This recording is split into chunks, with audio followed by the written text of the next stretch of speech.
not criticize, which is why I make lists. I have a list right now sitting on my computer.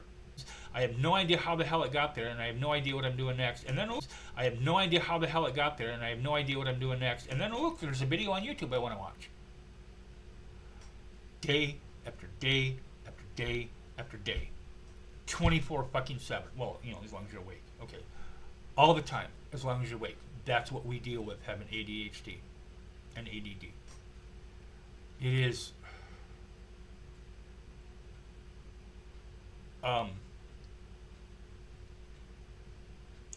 it is exhausting and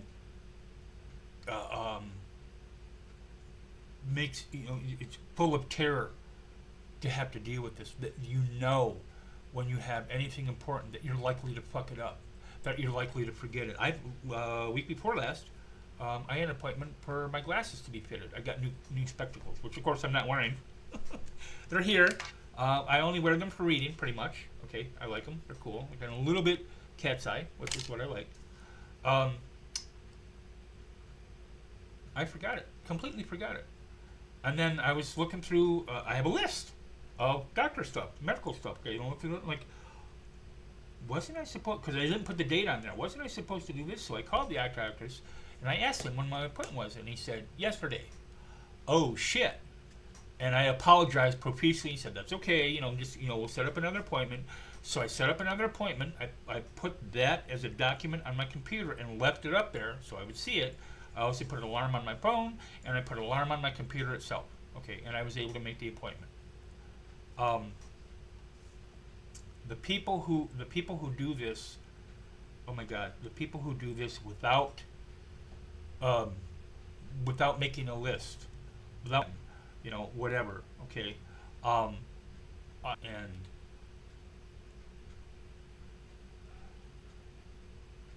and being told you're lazy by your own family, by your so-called loved ones, that you're lazy and you're worthless enough, and you need to do better. You just need to do better. You just need to do better. You just need to do better. That I've tried to commit suicide multiple times over the years.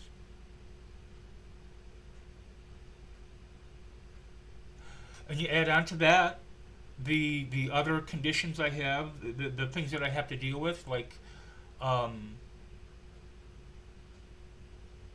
bipolar disorder 2. I take meds for that. Yay. Chronic depression. I take a med for that. Sad. I don't take a med for that, but I have certain things that I can do to try to help that. CPTSD. I'm in therapy. And it's not a situation. Chronic depression, I take a med for that. Koreatown in Los Angeles, which if you ever been there or lived there, people know exactly what I mean. And I loved it. My neighbors were awesome. They were all from Guatemala.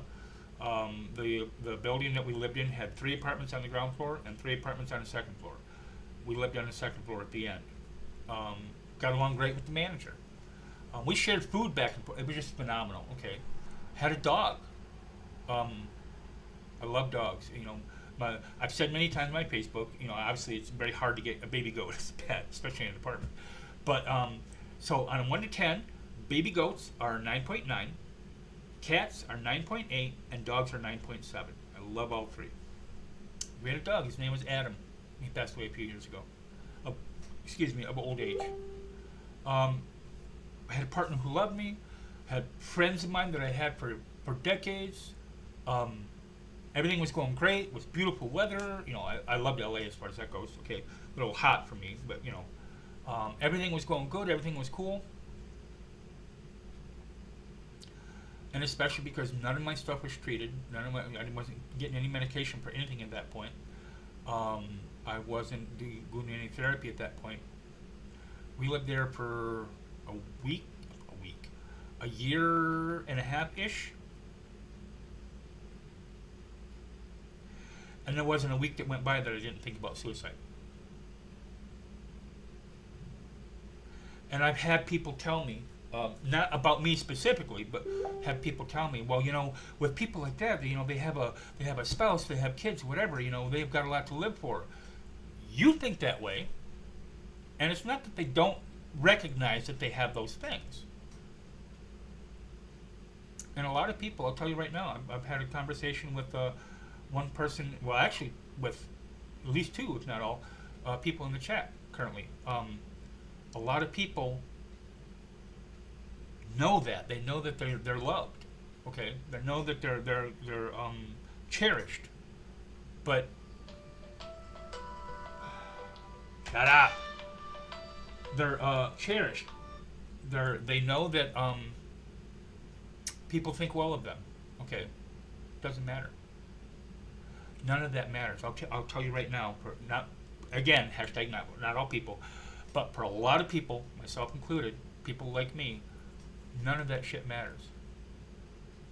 Because you're in so much pain, sometimes physical too.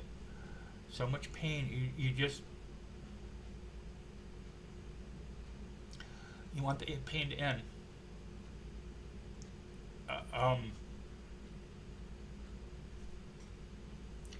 Any way possible, you want the pain to end. And some ways seem better than others. Some ways seem more appealing than others. You know, like I said before, each time I've tried it, and I've tried it at least a half a dozen times over the years, each time I've tried it, I've never left a note, I never called anybody, never wrote a message down, never, gave any real indication, and I had people who cared for me at that time, different times throughout my life. It wasn't enough. You're in so much pain, you want the pain to end. Now, there are some people who also do because they don't care about life necessarily for whatever reason, and I'm not criticizing them a bit in any way, shape, or form. Sorry, I gotta stretch my back. But most of us, a lot of us anyway, we just want that pain to end, and we will take our existence ending as the price.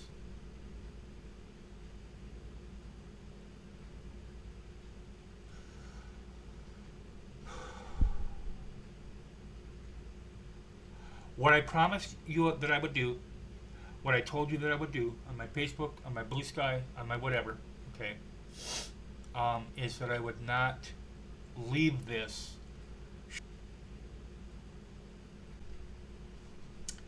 These are things that you can do, but I do agree with a lot of this here. Okay, so the first is about information and how you get it.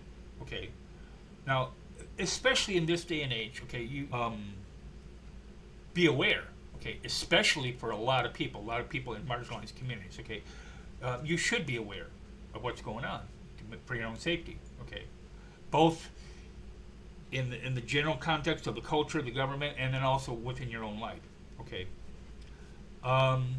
When you want to know the news, when you want to check on something that a government official did, or a particular law that you'd heard about a couple days ago, whatever, then go check it out. But until then, leave that space. Okay, leave that space for you to go to focus on. Being ADHD, y'all don't know how many hobbies I have or things I can do or whatever. Okay, plus also I write, and do digital art and whatever. Cooking, whatever. There's other things you can do, especially that don't involve being online. Okay, because there's a lot of doom scrolling. And when I say doom scrolling, a lot of people will make and not that they're criticizing it, not that they're completely making light of it, but they're kind of like, oh, it's doom scrolling, so this is bad. Doom scrolling, a lot of people will criticizing it, making light of it, but they're kind of like, oh, it's doom scrolling, so this is bad, and this is bad, and this is bad. Sometimes, okay, you need to be safe, okay, to know enough about what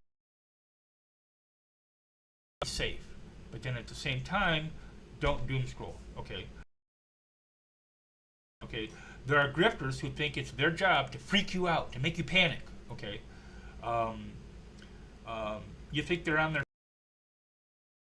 can be trolls trying to cause chaos, okay, trying to cause people to be depressed, to be sad, trying to cause people to give up hope, trying to cause people to be apathetic, okay.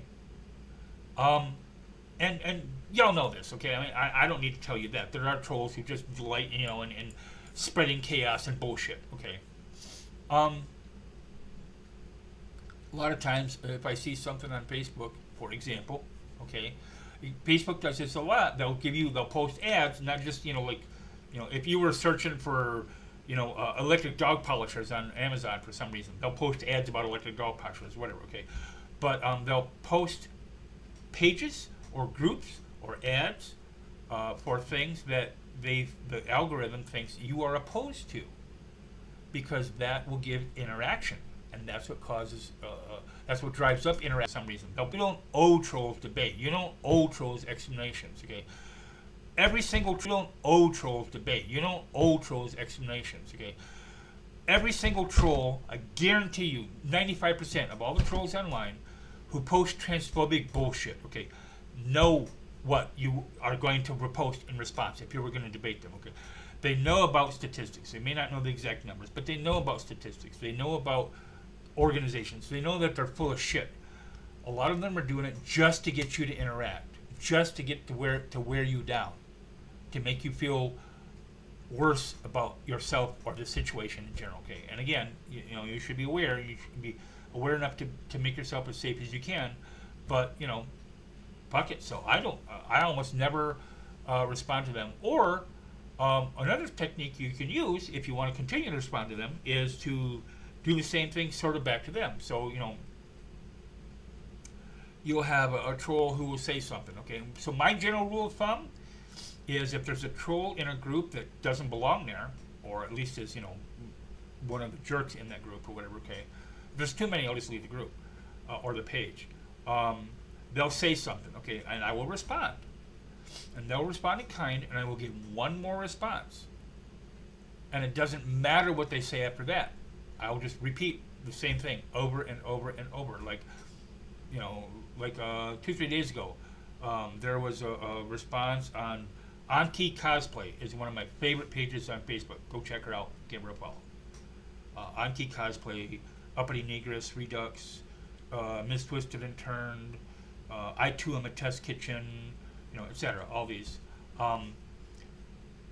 You give them a follow, check them out. They're good. Okay, but anyway, so on Auntie's page, some troll came in and made a bunch of bullshit claim because she had posted, because she is very supportive of the trans community, and she had posted about that. Okay, and so this guy posted whatever, doesn't matter, some blathering bullshit. Okay, and I posted a response. He posted again, and I posted a response, and that second response said, because he did, it's like 7 or